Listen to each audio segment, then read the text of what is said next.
जदि आपण पाखरे टाइम नाही आपण टाइम पाउना निज मुहर केयर नेबा पई आपण एनी टाइम बहुत सारा बिजी रहउचंती ताहले एही वीडियोटी आपण मानंग पाई तो केमिति आपण निज मुहर केयर नेबे ओ आपण निज चेहरा को ग्लो बनै परिबे अधिक बयस पर्यंत निज चेहरा को कम बयस रे देखा हैला भली लागिबे बहुत सुंदर देखा जिबे गोरा होई जिबे तो सेही उपायटी आज मु आपण मानंग पाई कहिबी जे केउ चारोटी स्टेप आपण फॉलो करी आपण निज मुह को हेल्दी रखि परिबे और ग्लो बनै परिबे।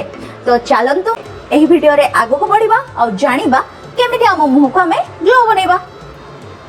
सब जिनस पाई तो हमें टाइम बहुत पाई जाऊ किंतु निज मुहर केयर करबा पाई हमें टाइम पाउना तो मुहर केयर सियोर करंतु निज मुह को सब बेले भल भाबरे हेल्दी रखिया पाई ट्राई करंतु निज मुहर भल से केयर एही उपाय रे आपन को कोनोसी प्रकार केमिकल जिंस लगेबा पाई पड़िबो नाही डॉक्टर मानक पाखु जाई हजार हजार टंका नष्ट करबा पाई पड़िबो नाही। तो चलंतु आगो को बढ़िबा ए वीडियो रे आपण माने जानिबे जे केमिति आमे हम मुह को ग्लो बनेबा और हेल्दी रखिबा और सुंदर करबा। तो आगो को बढ़िबा।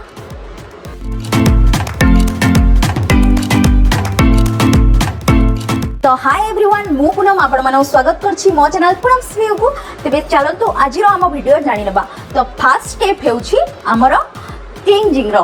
तो क्लींजिंग पाई हमको कोन दरकार ना गोटी बाउल रे हमरो उषुम पानी नेबे पानी को गरम कर नेबे देन ताकू ठंडा हबा पाई छाड़ी देबे से टिके ठंडा हे गला परे जते बेले उषुम उषुम रहिथिबो सेते बेले आपण हाथ बुड़े की देखि परिबे जे नख उषुम अछि माने अल्प टिके गरम अच्छी कम कम गरम जिते बड़े थी से गोटे चुटकी लुण पकई ने देन से पानी को मुह को भल भाव में धोई ने धोई सारा गोटे सुखिला टावेल रे ताकू भल भाव में पोछि नियंतु।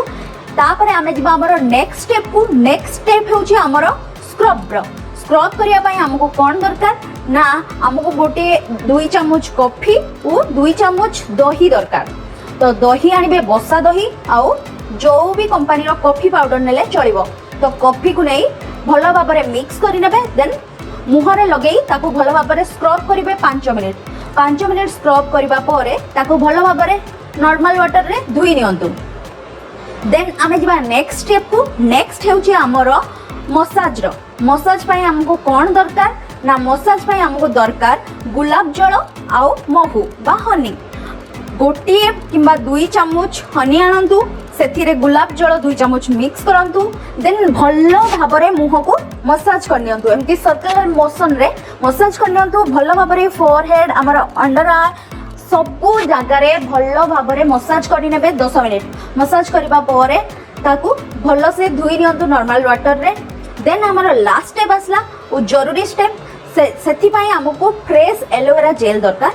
फ्रेश एलोवेरा जेल नियंतु भल भाव में मुह रे लगे की छाड़ी दियंतु 20 मिनिट परे मुह को नॉर्मल पानी रे बा नॉर्मल वाटर रे धोई नियंतु देखिबे तापरे आपनको मुह केते ग्लो करिवो आपनको मुह केते सुंदर देखा जिवो ओ आपन केते गोरा हे जिवे आपनकर अधिक टाइम नष्ट हेबो नाही एवं कोनोसी एहा आपनको मुह पाई हार्मफुल नुह एहा आपनको मुहर कोनोसी क्षति मध्य करिवो नाही ओ कोनोसी प्रकार अधिक टंका खर्च हेबार मध्य नाही कोनोसी डॉक्टर पाखु जिबा मध्य दरकार नाही। तो आपन घरे बसी आपन निज मुह को बहुत सारा ग्लो बनै परिबे और सुंदर हे परिबे।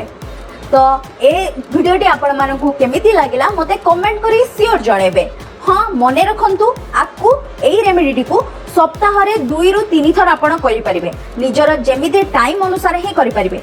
एही वीडियोटी आपण मानकु केमिति लागिला मते कमेंट करी श्योर जणेबे। लाइक शेयर और नुआ थिले सब्सक्राइब करबा को भूलिबे नाही।